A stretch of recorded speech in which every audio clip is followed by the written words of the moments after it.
Module 15 learning task is about percentages, and here's the thinking, here's the purpose of this task. I hope you're having this experience.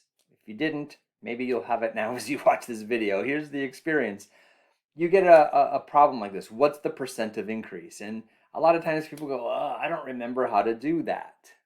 Well, we don't want to have people have that attitude. We want to train our students through school to not go, I don't remember how to do it. What we want instead is, how could I think about this so that I can figure out what to do? Thinking is what happens when you don't know what to do.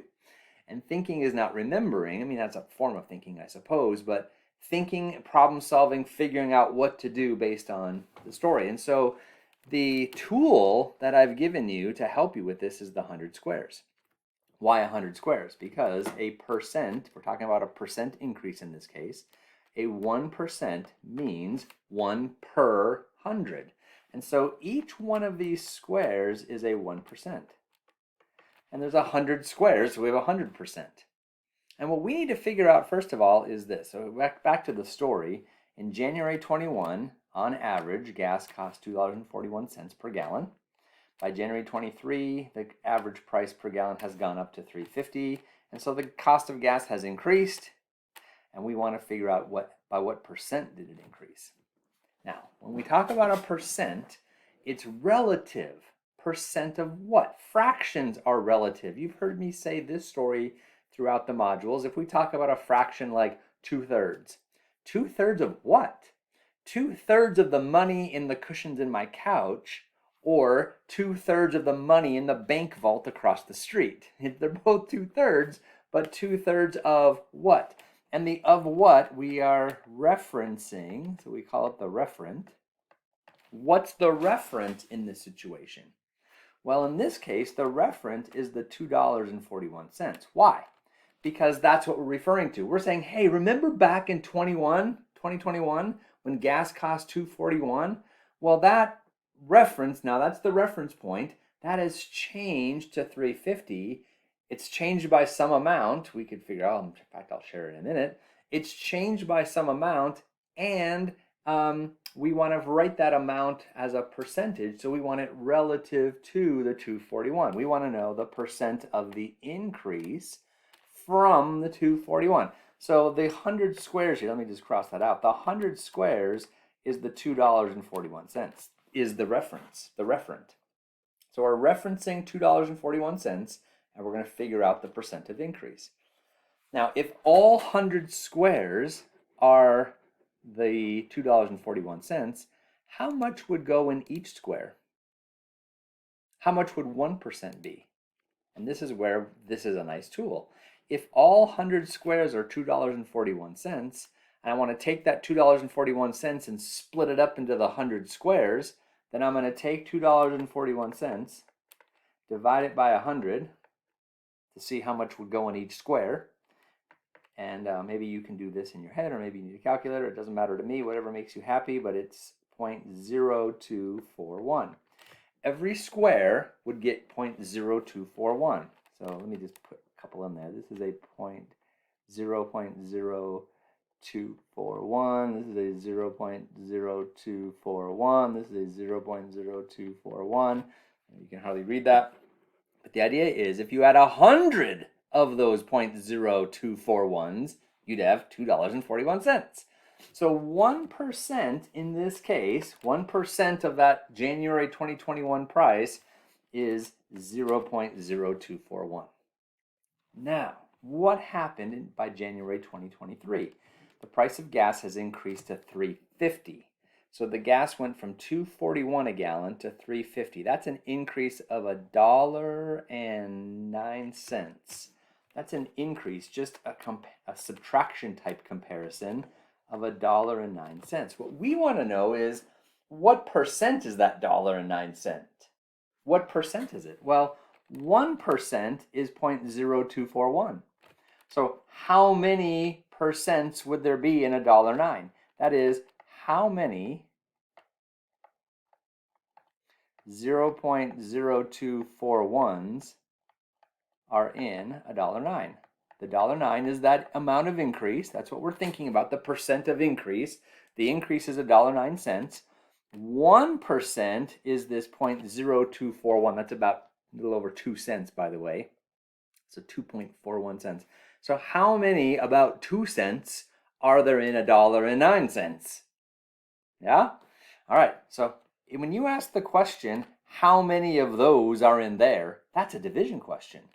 Here's how you figure it out. You take that $1.09 and you divide by 0.0241.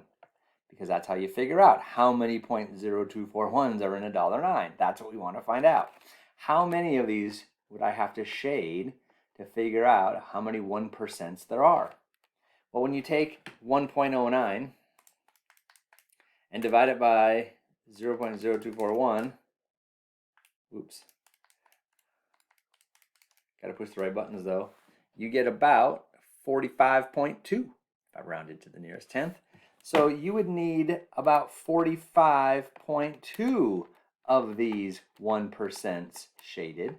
And since each one of those 1% is 0.0241, we would need 45.2 of those 1%. In other words, you would need 45.2%. So that $1.09 increase relative to the $2.41 is 45.21%. So it's a 45.2% increase. Now, there's other ways that you could think about this. That's what I love about this is it's the thinking that drives the doing. And I'm using the 100 squares just to help me visualize my thinking. I hope you saw it. Take the 241, split it up into 100 parts. Each 1% is 0.0241. And how many of those 1%, how many of those 0.0241s does it take to make $1.09? But that's not the only way you could have thought about this. And that's what's beautiful about this is the thinking creates the doing, and students might think about it a different way. Let me share with you a different way. And while I'm going to share 2 ways in this video, there might even be more out there, but I'm just sharing 2. All right, here's the second way. So the $3.50, that new price from the $2.41, we saw that that difference, just a subtraction difference of $1.09. So that was the amount of increase was $1.09, and that $1.09 is 45.21%. All right, but another way to think about it would be this. Same referent, the 100 squares is the $2.41 because that was the original price, and we want to see what was the increase from there as a percentage. So we're referencing the original 241, and here's the question. We went up to 350. So the question would be this. Can you see that if you multiplicatively speaking, not just the difference, but if I multiply, think about a multiplier here. If you multiply by 1, that'll get you to not to 350. You'd have to multiply by more than 1. How many times would you have to multiply? How many of these squares would you need? 100 squares is $2.41. That's not 350. I need more squares. How many more squares do I need? In other words, I need to know this. How many $2.41 are in the 350? So now, division question again. How many 241s are in 350? If I was going to create 350, I need all 100 squares, and I need some more. How many more? Well, how many 2.41s are needed to make 350? That's a division question. So 350 divided by 2.41 says how many 2.41s are in 350? How many of these 100 squares do I need to create to get to 350? You ready? 350 divided by 2.41. 1.4522. Do you see it? 1.4522. So the 1 is like, I need one set of 100 squares. That's $2.41. Then I need another 0.45. That is, I would need to create, let me do it. I would need to create another 100 squares. but not take all of them. I would only need 45 hundredths of them. So I would only need, let's see, 1, 2, 3, 4, 5, 6, 7, 8, 9. There's 10, right? So I would need 10, 20, 30, 40, 5, and then 0.2. Pretend that's a 0.2. So I would need all 100 squares plus an additional 45.2 squares.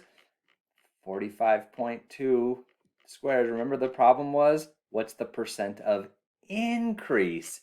The increase is this additional 0.45, the additional 45 of those squares, the additional 45, actually 0.2%. Do you see it? So if you did this and you divided, maybe you were thinking about how many 2.41s does it take to make 350, but now the interpretation. One complete set, one set of 100 is 241, plus an additional, that's the percent increase, the increase of that 0.4522 additional squares.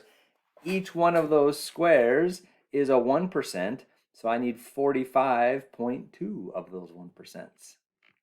So that's a nice efficient way to get there, is to just divide the two numbers to make the comparison, multiplicatively that is, but then you have to interpret. 100% is the 1, the 0.45 is 45 hundredths, so 45 of those individual squares. So the amount of increase above and beyond the 100%, above and beyond the 2.41, is the additional 45.2. Hope that helps.